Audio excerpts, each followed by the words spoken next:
This is a Pele Media podcast.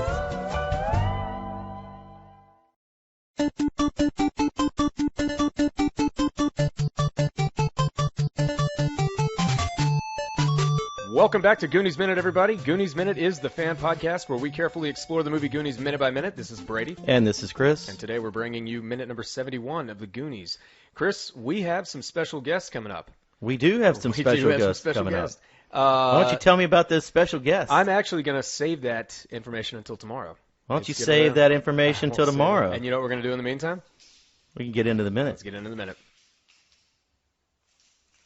In the previous minute, Mikey had accidentally triggered one of One-Eyed Willie's booby traps. A cannonball was rolling down a track headed straight for the Goonies. At 71 minutes, the cannonball falls into a net which pulls a lever away from the wall. The ground falls out from beneath Data. As Data is falling, he triggers a mechanism on his jacket. A set of wind-up teeth spring out of his sleeve and attach themselves to the ceiling of the cave. He comes to a halt just inches above Spike's. Everyone laughs in relief, but Data cautiously looks around and makes the observation that he's found another room. We cut back to the Fratelli's hideout. Chunk is on the phone with the police trying to report a murder.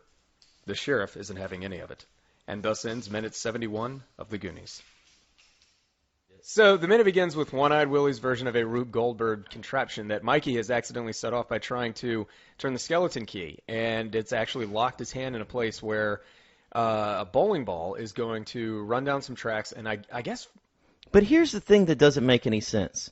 Okay, we see what happens. The bowling ball goes into this net, and Data falls. Okay, right. But I thought, and I mean, wouldn't you think that? What's the deal with his hand being held in place? Wouldn't you think that was going to crush his hand? It would crush his hand. It's almost like mid-scene they forgot about that. Forgot about it, or they... How did his hand ever get out? Willie, who designed the booby trap, must have... Oh, okay, we're on two different wavelengths here. I thought you were asking if the ground was going to fall out for the person to fall into the spikes, what would happen to their hand that's still stuck in there? So One-Eyed Willie must have anticipated it being a group of people who were going to be doing this. Like, so if there's one person doing this, his hand gets stuck and the ground falls out from beneath him. And he's hanging. He's just hanging, yeah. Right, that's true. Kind of like, what the point? You know? And, I think the first time that I see the ball coming, I'm thinking his hand's going to be crushed. That's what I'm thinking the first time. Or it's going to fall on his head or something. Yeah. But then, okay, so the ground opens up, Data falls, and he gets his little contraption. The pinchers of peril, as he calls them. Pinchers of peril. Now, but wait, hold on, though. Sure. But I'd still want to know how Mikey got his hand out. There's that, too.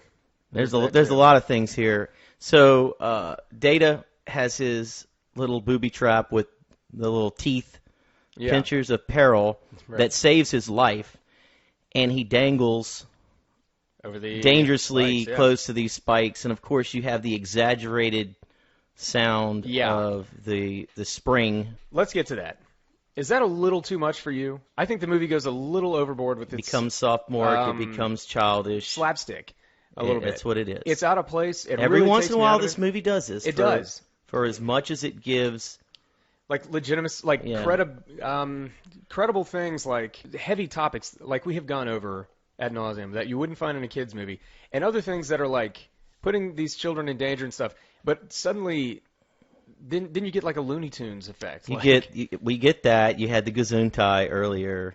There's different things here and there, but I think it's just to make it to where it's not so serious to throw that in there. That's the only thing I can think of. Yeah. To where, yes, this is serious. Yes, think about it. The guy almost died again. He almost got impaled by a spike.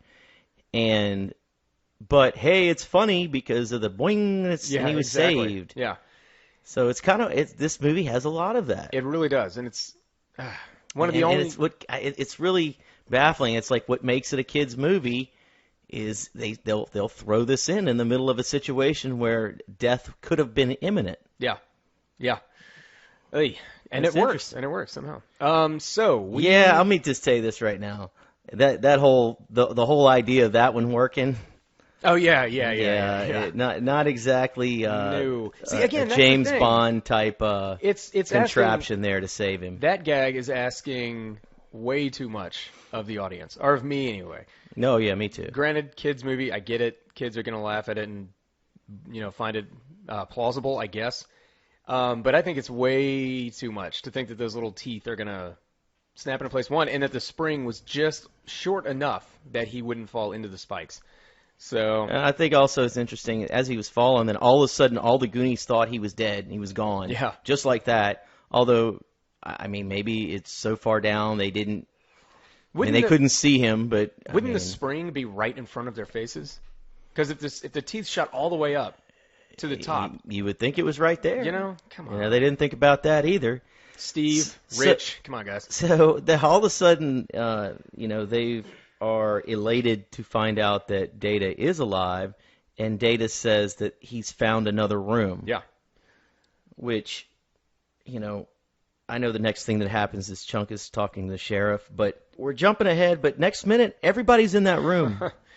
Correct. We'd love to know how all of the Goonies got into that room, considering this was a deathly fall that could have happened. How did Mikey get his hand out of the trap? How did they get down the Pinter's Apparel? Did they shimmy down the spring? I guess. I don't think so. Yeah. Anyway. And that's necessary. This is not one of those, I know we look into this stuff really detailed, but that's a legitimate question. I think those are pretty legit. Another one is it's not a question. This movie, so they keep finding new rooms in the caves, and each room gets its own, either big entrance or there's something really compelling about the room. Like Right. later, they're, whenever they get to the organ that's made out of the finger bones. Yeah. You get this amazing imagery in there. In this, you get the waterfall whenever they finally go in there. And then in the next one, they're, I think, eventually going to be walking through the skull face in the rock. Right.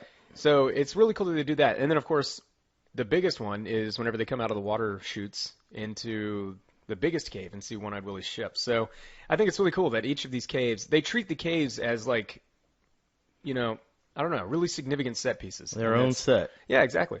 So at this point, I know I jumped ahead. I said the Goonies eventually going to find their way to this room. We don't know how they get there. But before that ever happens, in this minute, Chunk is back with Sloth.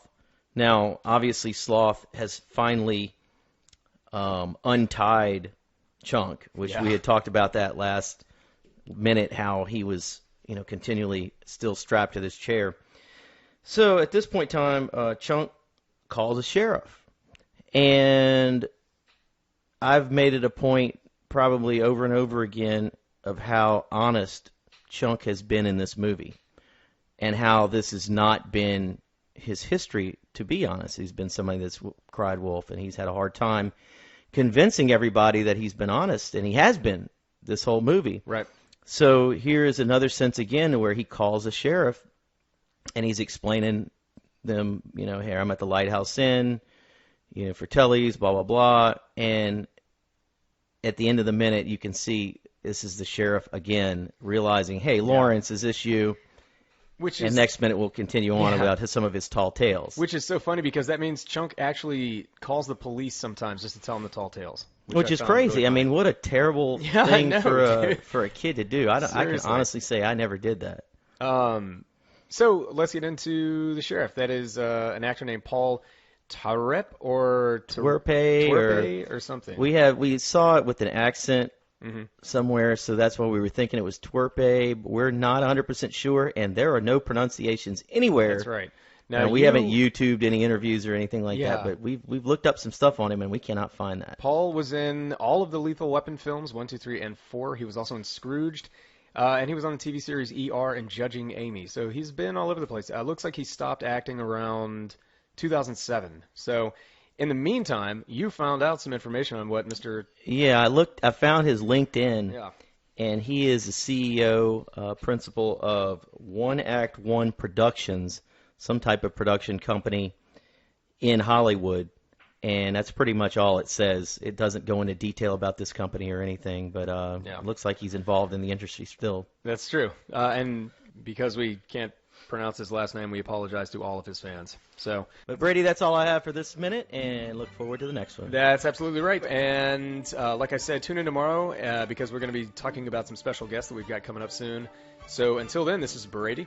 And this is Chris. And we're here to remind you that Goonies never say die.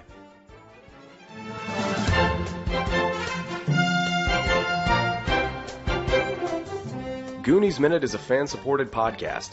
If you like the show, then leave us a review on iTunes. You can find us at GooniesMinute.com, Facebook.com/GooniesMinute, Twitter.com/GooniesMinute, and at Instagram at GooniesMinute.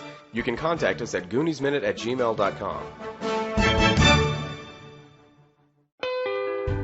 You've been listening to a Pele Media podcast. For premium content and exclusive podcasts, visit us at Patreon.com/Pele Media.